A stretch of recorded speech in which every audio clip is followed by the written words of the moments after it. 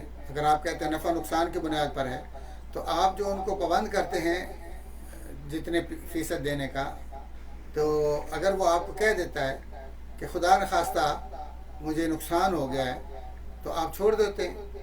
کہتے نہیں، چھوڑتے تو نہیں ہیں. تو میں نے کیسے نفع نقصان کا کیسے ہوا؟ اللہ کل حال وہ غصے میں ہوا، اس نے کہا مولوی نے پیسے نہیں چھڑنے، نکاٹ دو. پیسے دے دیے انہوں نے.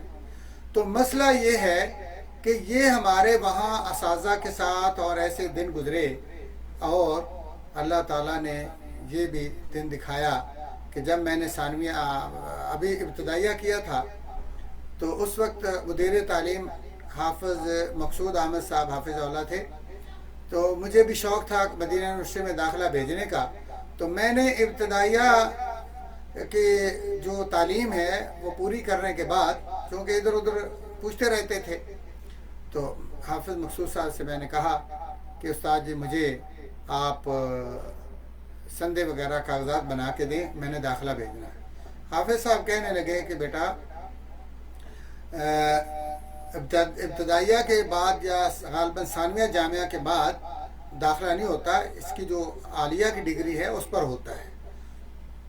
میں نے کہا استاد جی آپ دعا کریں، میں کوشش کروں گا. اب سر چڑھ کے تو ہم مانگ نہیں سکتے تھے، تو بھلا اسی میں تھا کہ پیار محبت سے ان کو قائل کیا جائے. تو میں نے کہا انشاءاللہ اگر اللہ چاہے تو آپ دعا کریں تو شاید ہو جائے. تو اللہ چاہے. تو مجھے کہنے لگے کہ دیکھو بھائی اللہ تو چاہے تو مردے بھی زندہ ہو جاتے ہیں، لیکن ابھی آپ کسی مردے کو زندہ کرنے کے لیے کوشش شروع کر دیں کہ اللہ چاہے تو مردہ زندہ ہو جائے تو وہ ہو جائے گا. میں ان کا سوال تو بہت لاجواب کر دینے والا تھا، لیکن میری ضد تھی. میں نے کہا استاد جی تو آپ مجھے کاغذات دیں، سند وغیرہ دیں تو میں کوشش کروں گا، ہو گیا ٹھیک ہے، نہیں تو نہ سے. خیر انہوں نے کہا کہ اچھا ٹھیک ہے کوئی بات نہیں، کاغذات میں آپ کو بنا دوں گا، سند وغیرہ جو بھی ہے اور حسن سیرہ و سلوک کریکٹر سرٹیفکیٹ جو بھی ملنا تھا. لیکن انہوں نے کہا مسئلہ یہ ہے کہ ابھی جو ریکارڈ روم ہے، کوٹھی ہے، اس کو تالا لگا اور چابی گم ہو چکی ہے.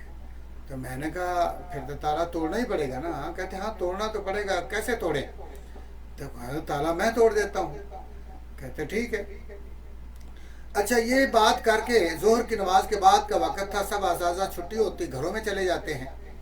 تو اب یہ باتیں کرتے کرتے ہم وہ دفتر کے سامنے پہنچے ہیں، اور وہ جو جامن کا درخت ہے اس سے حافظ صاحب آگے کو چل پڑے میری بات کو ختم کرنے کے بعد. تو میں نے ادھر ادھر بھاگنا شروع کر دیا کہ میں تالا توڑوں. ایک مجھے سریا چھوٹا سا ملا، میں نے بھاگ کر اس کو ایسے تالے میں ڈالا اور اس کو کھینچا تو وہ ٹوٹ گیا. جب ٹوٹ گیا تو اس میں پورا ریکارڈ ہے، سندے ہیں اور سٹیمپیں ہیں اور رزالٹ پڑے ہوئے ہیں اسٹوڈنٹوں کے تازہ پرانے سارا. تو ریکارڈ روم ہے بہت سخت قسم کا. تو حافظ صاحب جو ہیں وہ گیٹ سے نکل کر گھر جا رہے تھے، تھوڑا سا آگے جو ہے وہ پہنچے ہیں، وہ جو ہمارے وہاں بلدیہ کا دفتر ہے اس کے گیٹ. تو میں پیچھے سے بھاگا گیا. تو میں نے کہا استاد جی تالا ٹوٹ گیا. استاد صاحب کو کھانا بھول گیا، گھر بھول گیا، مجھ سے تیز سپیڈ میں واپس تشریف لا کے تو بدبختہ تو ہونے توڑ دیتا ہے. تو ان میں ہون تری سے کیا؟ میں کہا تو اس نے کہا توڑ دے. تو انہوں نے کہا میں نے کہا کہ بعد میں بتائے گا توڑے گا، تو آپ نے بھی، میں نے کہا وہ تو توڑ دیا. خیر آپ واپس تشریف لائے اور اس کا جو ہے جو بھی انتظام تھا انہوں نے کیا. تو یہ ان کی اساتذہ کی ہمارے ساتھ مہربانیاں اور شفقتیں تھیں، اور ہماری بھی اساتذہ کے ساتھ بے تکلفی تھی. اور اس یعنی ملی جلی آب و ہوا اور فضا میں ہم نے بڑے پیارے ماحول میں تعلیم حاصل کی. اور پھر مجھے الحمدللہ جامعہ کی انتظامیہ نے مجھے اور حافظ نذیر صاحب کو استاد رکھا. اور اس وقت پہلی کلاس کے بہت زیادہ طالب علم تھے. مجھے پتہ ہے کہ 2 سیکشن بنے، ایک کا میں استاد تھا اور ایک کا حافظ نذیر صاحب.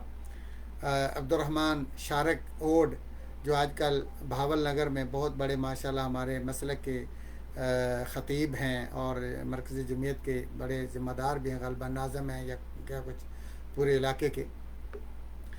تو یہ بھی ہمارے ان اسٹوڈنٹوں میں تھے.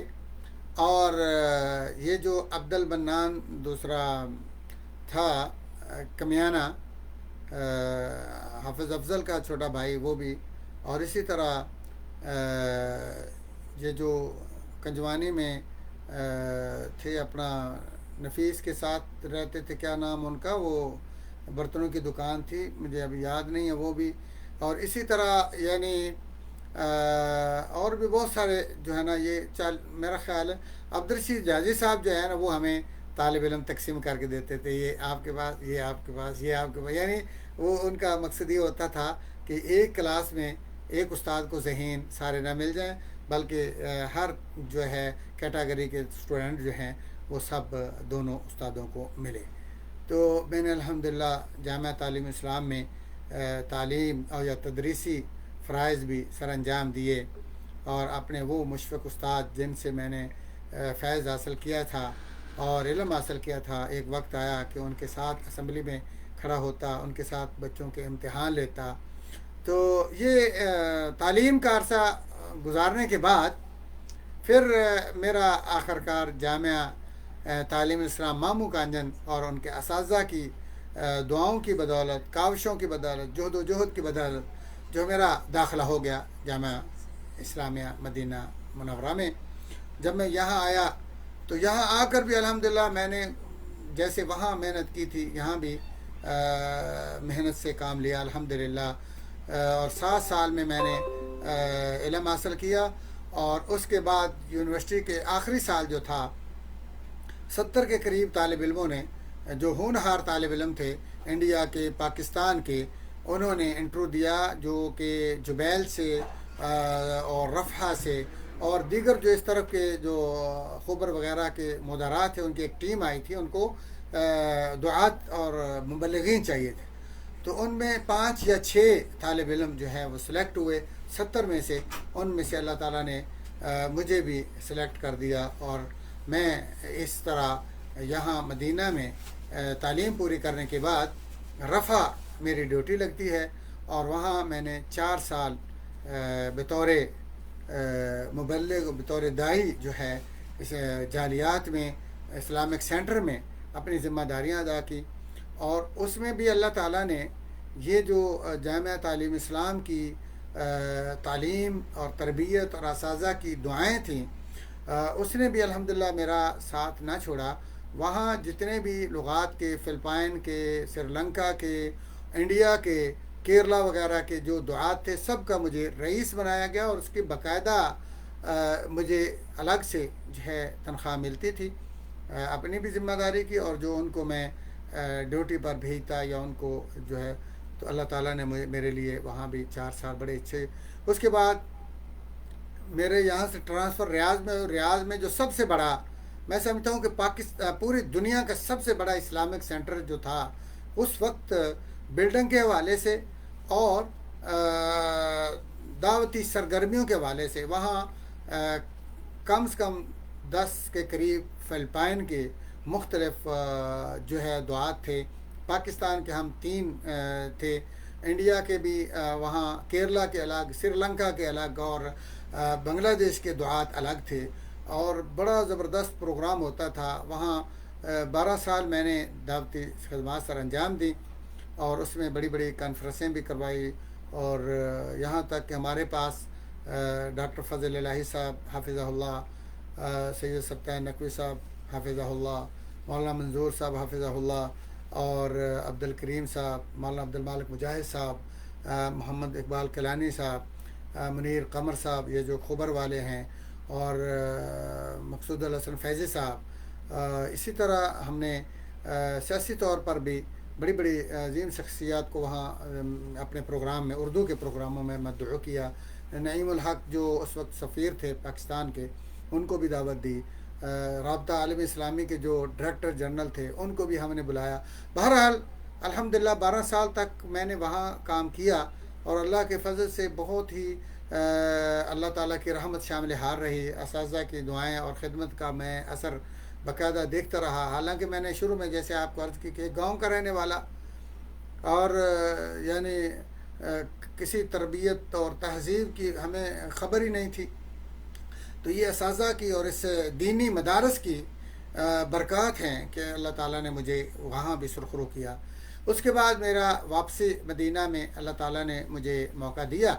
تو جب میں مدینہ میں واپس آیا تو الحمدللہ ثم الحمدللہ یہاں بھی اللہ تعالیٰ نے مجھے دوبارہ عزت بخشی کہ آتے ہی مجھے حرم کی توعیہ جو ہے اس میں ڈیوٹی ملی اور حیا میں ڈیوٹی کرتا رہا. اور اس کے حوالے سے روضہ رسول صلی اللہ علیہ وسلم اور قبر مبارک پر جو لوگ ڈیوٹی دیتے ہیں وہاں ڈیوٹی کرتا رہا. جو سلام کرنے والے جو وہاں لا علمی کی وجہ سے خرافات یا بدعات کرتے ہیں ان کو منع کرنا اور ان کو صحیح سلام کا طریقہ بتانا جو مسنون اور مشروع ہے، یہ بھی اللہ تعالیٰ نے مجھے موقع دیا. یہاں پر پاکستان کے جو خاص جائے تھے ان کے لیے 10,000 کی جب ٹیم آئی تھی گورنمنٹ کے کوٹے سے، ان کو عزیزیہ میں مکہ میں پورے 10,000 کی جو سب 4 بلڈنگیں تھیں اور بہت بڑی مسجد تھی، ان کی پورے یعنی وہاں رہنمائی اور ان کی تعلیمی حج کی اور رہنمائی کی ذمہ داری اللہ تعالیٰ نے مجھے سونپی.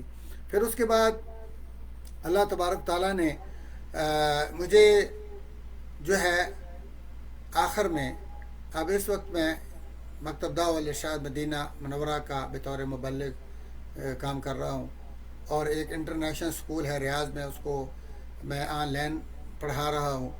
اور ایک جو سب سے عظیم ڈیوٹی میرے لیے، میرے اساتذہ کے لیے، میری مادر علمی جامعہ تعلیم اسلام مامو کانجن کے لیے، جو جامعہ کے محسنین ہیں، متعاونین ہیں، ان کے لیے، ہمارے ملک کے لیے جو قابل فخر چیز ہے، میں اس پر فخر نہیں کرتا ہوں لیکن ہمارے لیے قابل رشک اور قابل فخر ہے.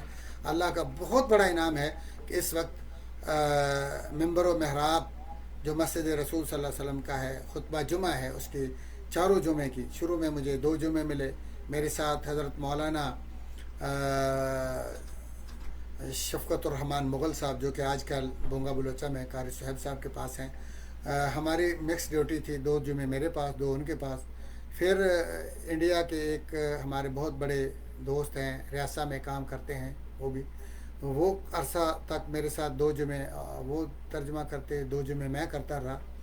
اور الحمدللہ اب اس وقت اللہ تعالیٰ نے 4 جمعے جو ہے وہ اس کی خطبات کی ترجمانی مجھے عطا کی ہے. مجھے اللہ تعالیٰ کا جو ہے اس احسان پر بہت شکر کا ادا کرنا چاہیے. میں اللہ کا شکر گزار ہوں اور میں اپنے تمام اساتذہ کا شکر گزار ہوں جن کی محنتوں سے، جن کی دعاؤں سے میں یہاں تک پہنچا. ان تمام انتظامیہ کا جو زندہ ہیں، اللہ ان کی زندگی میں برکت دے، ان کا بھی شکر گزار ہوں. اور جو اس دنیا کو چھوڑ گئے ان کے لیے دعا گو ہوں کہ اللہ تعالیٰ ان کی کاوشوں اور ان کی جہود کو اللہ قبول کرے اور ان کے درجات بلند کرے. اور وہ متعاونین جنہوں نے فنڈ دیا، چندے دیے اور اپنی جامعہ اور جامعہ کے طالب علموں کے لیے خدمات پیش کی، اللہ تعالیٰ ان کی صدقات و خیرات کو قبول کرے.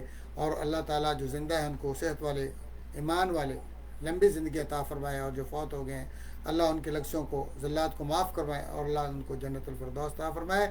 اسی سے میں آج آپ تمام اساتذہ سے اور اپنے تمام ساتھیوں سے، کلاس فیلو سے اجازت چاہوں گا. والسلام علیکم ورحمۃ اللہ وبرکاتہ.